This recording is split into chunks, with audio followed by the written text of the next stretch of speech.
We all want to be happy people, right? At the end of the day, how do we do that, right? We want to be happy. How do we do that? One of the most important skills in order to find happiness is our critical thinking skills, right? So in this video, I want to talk about how you develop those, and that's just by living a thought-inspiring life. What I mean by this is the things you do inspire thought, right? They are intellectually challenging, and the people that you have in your life inspire thought. The conversations that you have with them, again, intellectually challenging. They inspire you to think. There are a lot of different ways, or subcategories, right, that you're going to need to organize your life in if you want to have every little thing you're doing inspire thought. First of all, I think a really important one is getting yourself a job that inspires thought. If you are working at McDonald's, man, you are not thinking, right? What you are doing is mindless, and you might be thinking about things because you're bored, right? Because the thing you're doing doesn't engage you. But it's not necessarily what I'm talking about, right? You need to find a job that actually makes you think, right? That makes you use your brain. Something along the lines of maybe sales, right? You have to be able to convince people. You have to be able to articulate ideas in a concise and effective way in order to get what you want, right? Maybe being a teacher, maybe a coach. Anything that aligns with your values and your interests that is genuinely going to challenge you, right? At the end of the day, a lot of us live jobs that are mundane and that honestly most people can do while daydreaming at the same time, right? We don't want that. Another really important one, I think that probably the two most important ones are going to be your job and then the people that you put yourself around, right?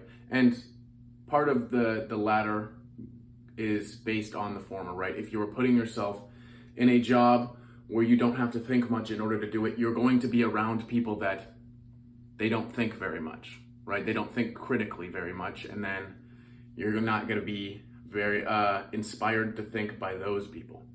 So one of the things that I like to live by is that you need mentors in your life, you need peers, and you need students, right? You need somebody who's going to teach you, and they're above you in regards to intellect and mental health, right? They're a little bit wiser than you, a little bit happier than you. They could teach you things about life in general.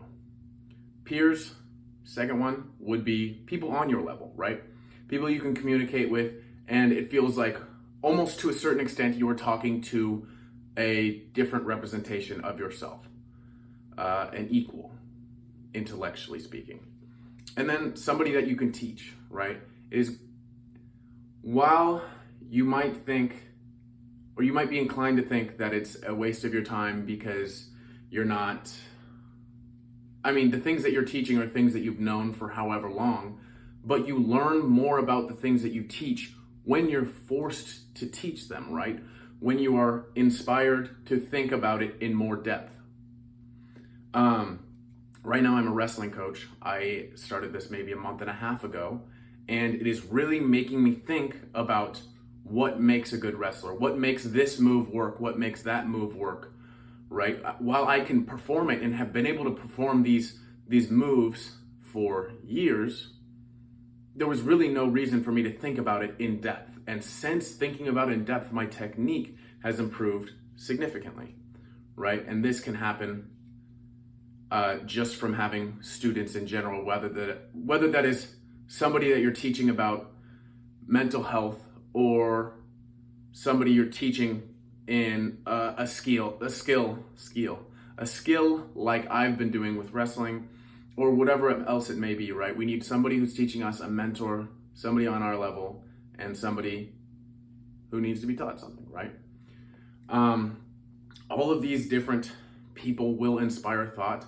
I think what it comes down to is or I guess a way to simplify that is you shouldn't really be spending too much time around people who are way above you, because for one, they are not going to feel like they're getting much out of their relationship with you, so they're not investing that much into you, and because of that, they're not going to inspire much thought in you, right? Also, their level of wisdom and knowledge is probably going to be so far out of your range that you can't really pick up on the subtle details that make them as far ahead of you as they are. It's going to go the opposite way as well, right?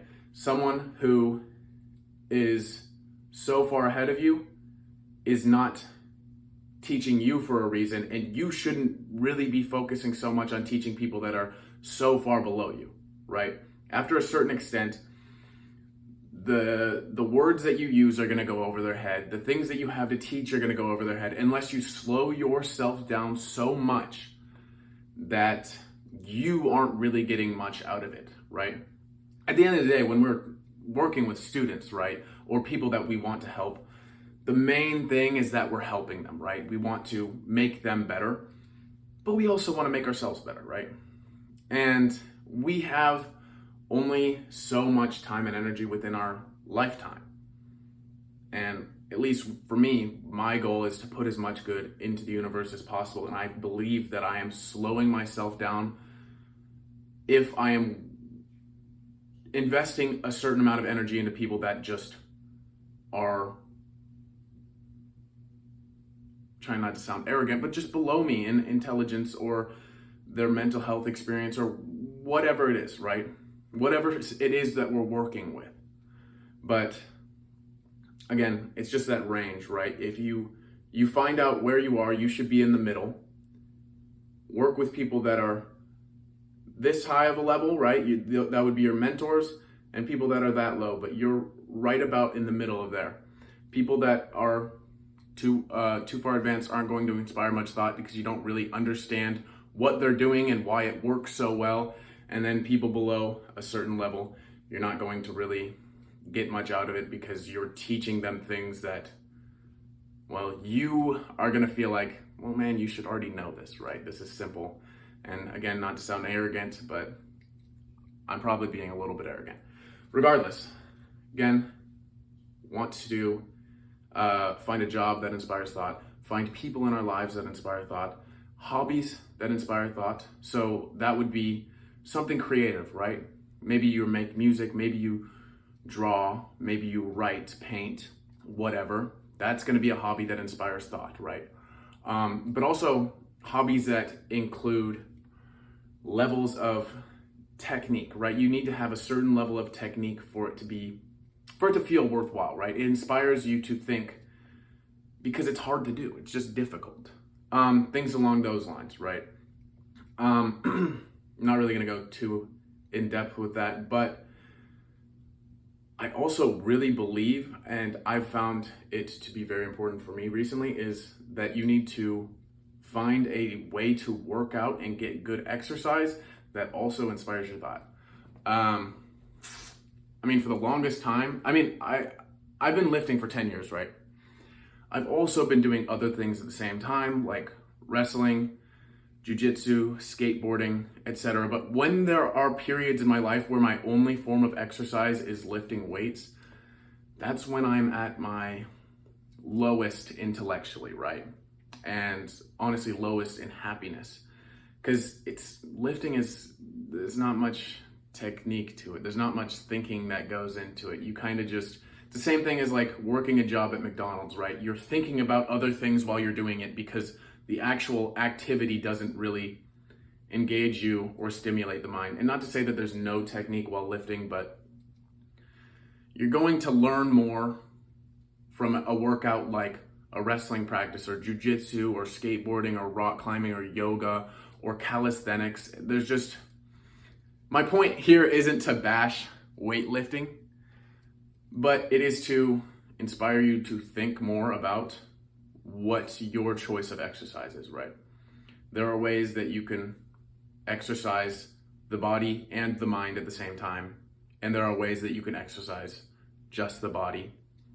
So I tend to lean towards wanting to exercise both. Yeah, that's pretty much all I gotta say. I just think we should all be doing things and putting ourselves around activities and people that inspire thoughts, because critical thinking is important to happiness and you should be developing it at every moment of the day, not just during specific moments, right? Thank you again for watching. I love you. Treat yourself like you love yourself. Go think.